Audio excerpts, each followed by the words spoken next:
Bonjour et bienvenue dans la chaîne Mathématiques Science. Aujourd'hui, je vais expliquer une nouvelle vidéo qui est une vidéo exercice sur comment tester des inégalités.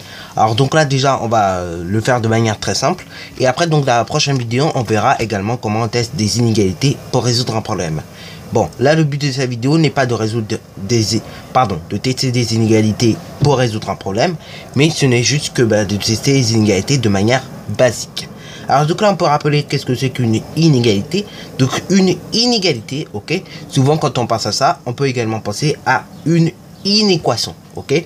Bon alors une inégalité ou une inéquation, et c'est la même chose, ok. Bon c'est la même chose également donc que comme si je parlais d'équation et d'égalité, ok. Une équation c'est la même chose qu'une égalité. D'ailleurs pour ceux qui ne savent pas, une égalité est une équation et à l'inverse une équation c'est une égalité entre deux expressions littérales, ok. Pour ça qu'on utilise par exemple du vocabulaire différent, mais en fait c'est pour désigner les mêmes choses, ok. Parce qu'en cinquième malheureusement vous n'avez pas forcément de niveau pour tester et résoudre des inéquations et des équations, ok, parce que il vous manque encore les bases, enfin certaines bases encore, comme la multiplication, la division de fractions et l'addition et la soustraction de fractions. Mais par contre en quatrième et en troisième, là on peut commencer à vous faire résoudre des équations puisque vous avez du moins les bases, ok, parce que on vous a appris le calcul avec les fractions, etc., etc. Donc là oui vous aurez les bases pour. Bon maintenant donc là on voudra tester les inégalités suivantes. Pour x est égal à moins 2, donc l'inégalité A qui est égale à 6x plus 4, ce qui est supérieur ou égal à 0 plus 4x, ok. Après donc on voudrait tester l'inégalité B, donc pour x est égal à moins 2 toujours, donc l'inégalité B c'est 7x plus 11x qui est inférieur ou égal à moins 12 multiplié par x, ok. Et donc voilà, en gros c'est les deux inégalités que l'on voudrait tester. Donc là je te laisse mettre ta vidéo en pause pour tester ces inégalités. Sur ce donc, correction, c'est parti mon kiki. Donc là on va tester déjà la première inégalité. Et déjà, comme d'habitude et comme pour les égalités, on rappelle pour quelle valeur de x ou de y ou de l'inconnu, ok, on travaille. Donc là on travaille avec la valeur x, ok, le nombre x qui est égal à moins 2.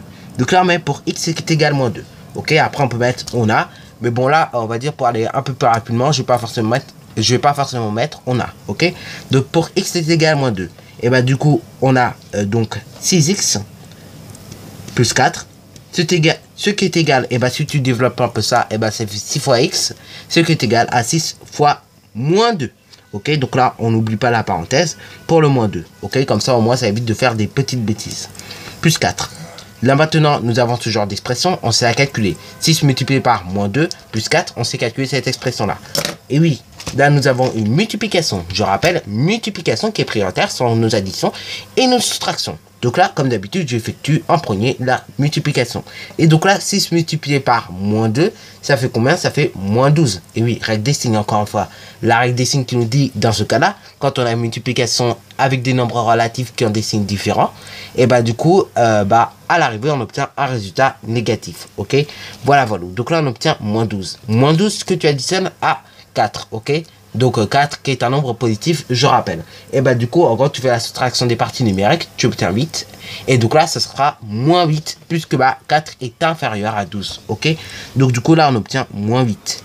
Maintenant donc on va voir ce qu'on a pour le membre de droite. Du coup on a 0 plus 4x, ce qui est égal à 0 plus 4 multiplié par moins 2, ok. Ce qui est égal, du coup, 4 multiplié par moins 2, ça fait moins 8. Moins 8 plus 0, du coup, ça fait toujours nos moins 8. Bon, alors là, qu'est-ce qu'on peut constater? Nos deux valeurs sont égales. Enfin, nos deux expressions sont égales, ok. Donc là, du coup, en fait, on aurait dû parler d'égalité, ok. Sauf que là, on a mis le signe d'inégalité. Enfin, le signe, en tout cas, qui nous permet de parler d'inégalité, ok. De ce cas-là, du coup, là, on peut mettre que donc, l'inégalité est fausse pour telle valeur de x. C'est parti, mon kiki. Voilà. Donc là, du coup, nous avons rédigé la conclusion qui est la suivante. C'est donc pour x qui est égal à moins 2, l'inégalité 6x plus 4 qui est supérieure ou égale à 0 plus 4x, ok, n'est pas vérifiée, ok. Alors on peut également dire qu'elle est fausse. Mais bon, c'est pas très grave si on se trompe en termes de vocabulaire. D'ailleurs, n'est pas vérifié ou est fausse, c'est la même chose, ok. Voilà. C'est juste que il y a un truc qui diffère de l'autre, ok.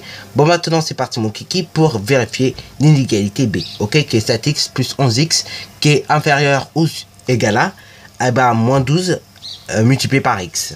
C'est parti donc pour vérifier mon inégalité. Et donc là, comme d'habitude, eh ben, je mets pour quelle valeur de x je travaille. Je travaille donc pour x qui est égal à moins 2. Ok. Après, on peut mettre également, on a, bon là, pour simplifier un peu de truc, du coup, je vais pas mettre on a. Ok. Après donc, eh ben, on met ce qu'on a pour le membre de gauche. Ok. On a 7x plus 11x. Ce qui est égal à 7 multiplié par moins 2 plus 11 multiplié par du coup moins 2 également. Ok. Bon là, vu que nous avons une expression de ce genre là, on peut pas on va dire se permettre de permuter. Donc là, et bah du coup on va calculer séparément chaque multiplication. On fait 7 multiplié par moins 2, ce qui fait donc un résultat de moins 14. Après donc on fait 11 multiplié par moins 2, ok, ce qui fait moins 22. Ok, donc on a moins 22 plus et bah nos moins 14, moins 22 et moins 14, ça fait moins 36. Ok, donc on peut mettre que ça fait moins 36. Ok, on n'oublie pas la parenthèse pour bien désigner qu'il s'agit d'un nombre négatif. Ok, on n'est pas obligé de la mettre, mais c'est vrai que pour éviter les erreurs et les confusions, vu qu'on a mis des parenthèses ici et des parenthèses ici, et ben on met les parenthèses également ici. Comme ça au moins ça évite la confusion. Ok, et ça évite de mettre du surligneur pour rien également et de tâcher sa copie pour rien du tout. Enfin bref, maintenant donc voyons ce que nous avons pour le membre de droite. Nous avons donc moins 12 multiplié par x, ce qui est égal à moins 12 multiplié par moins 2. Là, on utilise la règle des signes. Multiplication de deux nombres relatifs qui ont le même signe, du coup on obtient un nombre positif. Donc moins 12 multiplié par moins 2, ça fait 24. Et donc là, on met bien 24. Ou plus 24, ok. On peut mettre également plus 24 si ça vous arrange. Et donc également, si vous avez envie de faire la totale, hein, vous pouvez également mettre les parenthèses, ok. Voilà, voilà. Voilà, je vais les faire au crayon à papier, comme ça, ça veut bien dire qu'on n'est pas obligé de les mettre. Ok, voilà, voilà. Bon, là, vraiment, c'est la rédaction, si vous voulez, et bah, que l'on peut faire, ok. Mais là, on peut également mettre directement 24, ok. Ça va beaucoup plus vite. Bon, maintenant, donc, et bah, comme d'habitude, conclusion. Qu'est-ce qu'on peut en conclure? Et ben on peut conclure que 24 est plus grand que moins 36, ok. Donc du coup, et ben pour x est égal à moins 2, on peut dire que l'inégalité 7x plus 11x qui est inférieur ou égal à moins 12 multiplié par x est vérifiée. C'est parti mon kiki pour noter la conclusion. Voilà, voilà. Donc là, et ben on a mis la conclusion. Donc on a mis que pour x égale moins 2, donc l'inégalité 7x plus 11x qui est inférieur ou égal à moins 12 multiplié par x est vérifié. Ok. Bon, voilà, voilà. Donc sur ce, c'est déjà la fin de cette vidéo. Alors si tu as bien aimé, n'hésite surtout pas à liker, à commenter.